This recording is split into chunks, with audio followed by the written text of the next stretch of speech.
അപ്പോൾ ഇന്ന് നമുക്ക് ഹെൽത്തി ആൻഡ് ടേസ്റ്റി ആയിട്ടുള്ള ഒരു മയോണൈസ് ഉണ്ടാക്കിയാലോ. ഇത് ഹെൽത്തി മാത്രമല്ല കേട്ടോ, അതേപോലെ തന്നെ ടേസ്റ്റിയും കൂടെ ആണ്.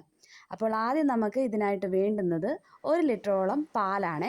പാല് ഞാനൊന്ന് തിളപ്പിച്ചെടുക്കുവാണേ. സിമ്മിലിട്ടിട്ട് വേണം ഒന്ന് തിളപ്പിച്ചെടുക്കാനായിട്ട്.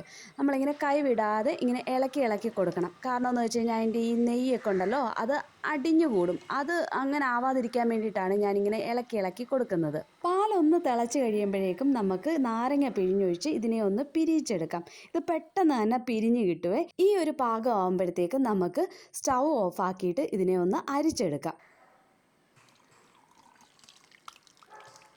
ഈ പനീർ ഒന്ന് തണുത്ത് കഴിയുമ്പോഴേക്കും നമുക്ക് മിക്സിയുടെ ഒരു ചെറിയ ജാറിനകത്തോട്ട് ഇതിനെ മാറ്റിയിട്ട് നമുക്ക് ആവശ്യത്തിന് ഉപ്പ്, കുരുമുളക് പൊടി, പിന്നെ ഒരു അരമുറി നാരങ്ങ നീര്, അവസാനം ഒരു 3-4 അല്ലി വെളുത്തുള്ളിയും കൂടെ അരിഞ്ഞ് ചേർത്ത് കൊടുക്കാം. ഇനി ഇതെല്ലാം കൂടെ ഒന്ന് നന്നായിട്ട് ബ്ലെൻഡ് ചെയ്തെടുത്താൽ നമ്മുടെ ഹെൽത്തി ആൻഡ് ടേസ്റ്റി ആയിട്ടുള്ള മയോണൈസ് ഇവിടെ റെഡി.